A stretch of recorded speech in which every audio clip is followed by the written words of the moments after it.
Any other speakers wish to sum up? Oh, sorry, Chair, Councillor Bremer. I just want to make a brief comment, Mr. Chair, on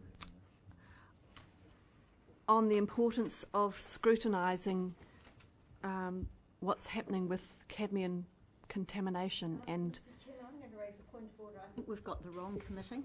This is corporate and strategic. It was raised under the Environment and Services Committee. Accepted.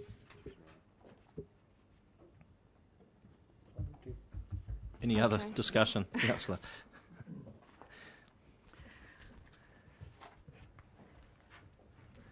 Well,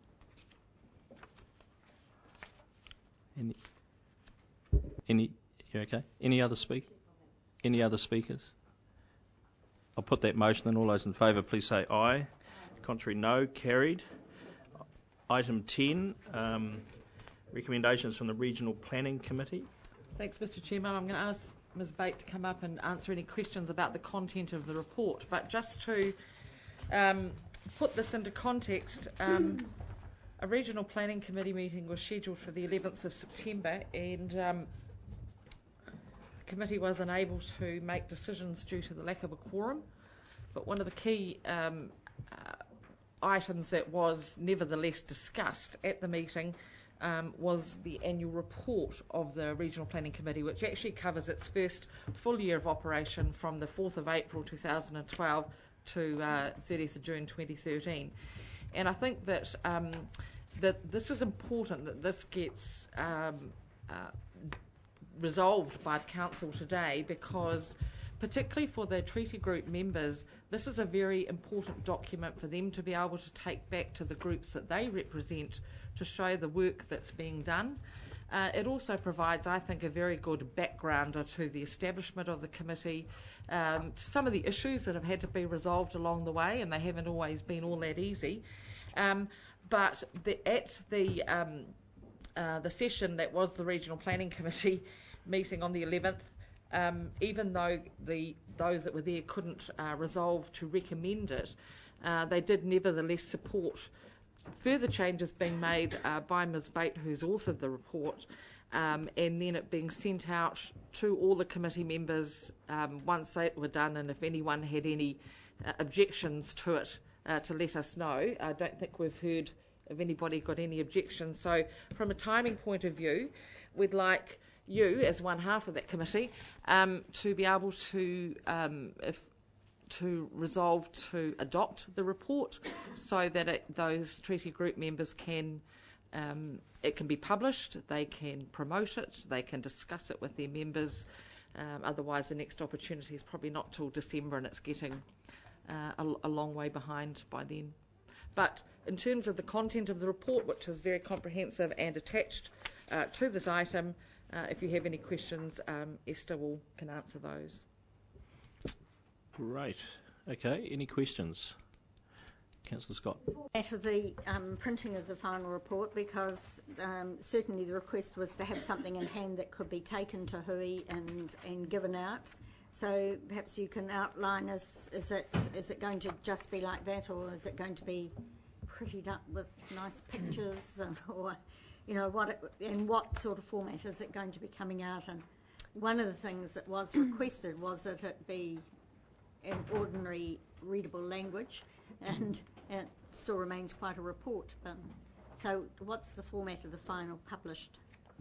Okay, I don't actually know what the final will look like at the moment. I was waiting to have the council sign it off so I can then take it to our communications team. But for myself, what I envision is something with a lot of bright pictures, some quotes pulled out that we'll also put in our Place document a couple of months ago.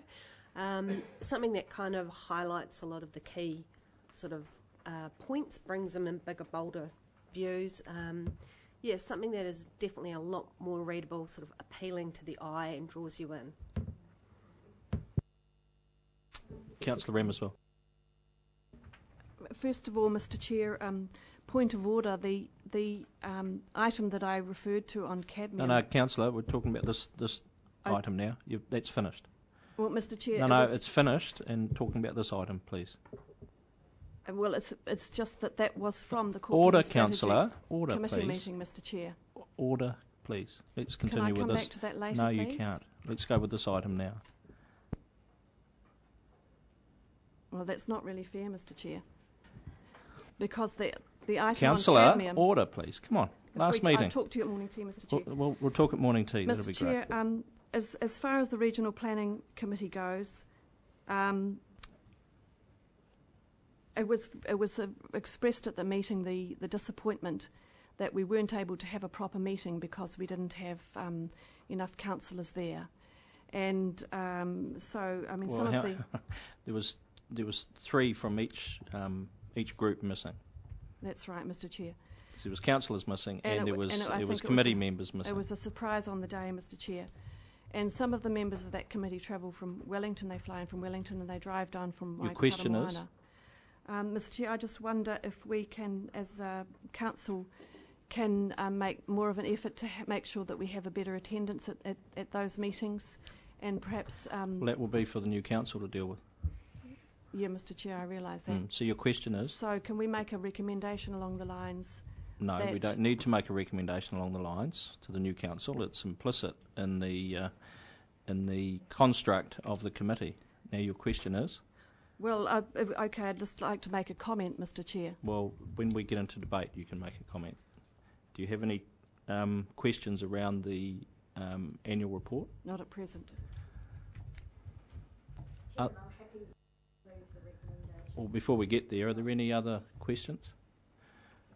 So you're happy to move? Did you have a question, Mr. Moore? No?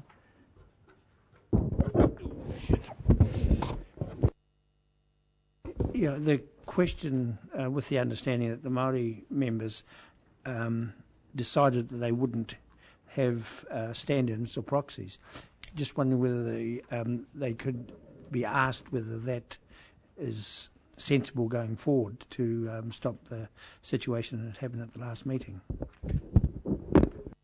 Oh, through you, Mr. Chairman, I think the reason for not having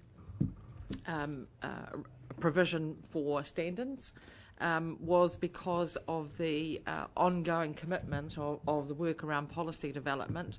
I think that there may be other ways of looking at this particular issue, including we have a very high threshold for a quorum, and is that perhaps realistic? But it's a standing committee of council, and if a person is appointed to that committee, and there's no provision there for replacements if they're not able to make it. No other questions. You happy to move? We have a seconder. Are you happy to second that? Councillor Rose, wish to speak? Yes, Mr. Chairman, this particular report has been some time in the writing because it has been back for a number of iterations to satisfy the expectations of the committee in being able to use it as a document to fully report back to the people that they represent in the way of the large natural groupings. And I think it was a shame that we hit a snag at the very last meeting that couldn't actually sign it off.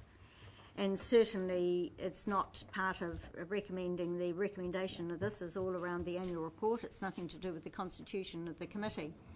But future councils may well take the decision with that committee to have a look at the terms of reference in time of what a quorum is.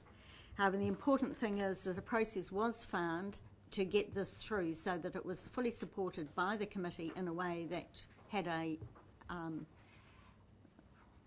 paper trail, and that it could then proceed through council and go out for distribution. There was a lot of concern at that committee that it didn't get delayed, that they wanted it in hand, they wanted to be able to go back and report back to their own hapu groupings, and I'm very pleased to be able to see that it's now on the table and to hear that it is going to be in a way that is reasonably accessible. That was a concern of that committee, and that it is something that's going to be an attractive document for them to be able to use for communication. So I'm very pleased that it has made the deadline, and I recommend that we do endorse that through the recommendation. So to support the comments made by Councillor Scott, Mr. Chairman, just make the point that I don't think we want to sort of get too concerned about just simply one meeting at the end of the triennium, not meeting a threshold of a quorum. Sometimes things do happen, and I think it's important that this committee, it's a planning committee, and it does need continuity of membership. So there is a common understanding amongst those who serve on the committee, and replacing people with short-term proxies, in fact, doesn't achieve that, because you really need the continuity of knowledge which comes from attending a series of meetings. I think the answer, Mr. Chairman, probably is to drop the threshold for the quorum a little, and that will probably accommodate the problem if it arises again. I myself was late at that meeting. I had a medical appointment which went a lot longer than I thought, and sometimes these sort of things happen and makes it difficult. So rather than appoint short-term proxies, I would prefer to see the quorum lowered a little. But I don't think it's a major problem. It was just a one-off. Other speakers? Mr. Mohi. Well, other than a comment, it was a question again. What's the position with the Ngai Tūhoi seat, as it were? Are they intending to attend, or would they likely to give it up to a larger, more important rohe? I'm not sure if we need to take that question. Yeah, Mr. Chair, just to support the comments on the importance of attaining a quorum until we change it. As I mentioned earlier, a lot of members of that committee do travel very long distances, and this is a relatively new committee. It's important that we all act in good faith and build up the spirit and camaraderie of that committee. And it's I think it will be very disappointing not to be able to run a meeting because we don't have a quorum. And I know that there was another some kind of council business meeting going on at the same time, and I hope that doesn't happen again, because these meetings are scheduled a year in advance, and I think it's up to us, all of us, to make make our utmost effort that we can get there. If I could take a chance to comment, I note if you go to page 9 that it does list who was there and who wasn't there, and it was unfortunate we didn't have a quorum that day, but I do note, Councillor Remerswell, that you didn't make 75% of the meetings either. So it is a hard one, and the quorum could be adjusted, but in this modern, fast-paced world, at times you can't do everything. So, other speakers, Councillor Douglas.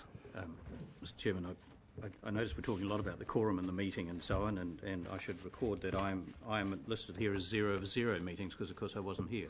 Rather than talk about the quorum, which is important, let's talk about what the report is, which is what the item is. I think it's a pretty good report.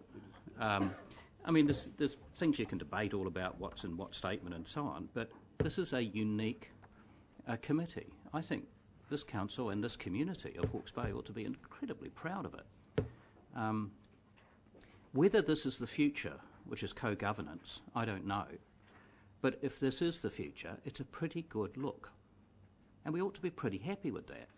And while I could quibble about different words in here, and I'm not going to, if you look at some of the work, you look at some of the structures that it's addressing over a long time, this will still take a long time, whatever people around this table, I think Hawke's Bay is leading.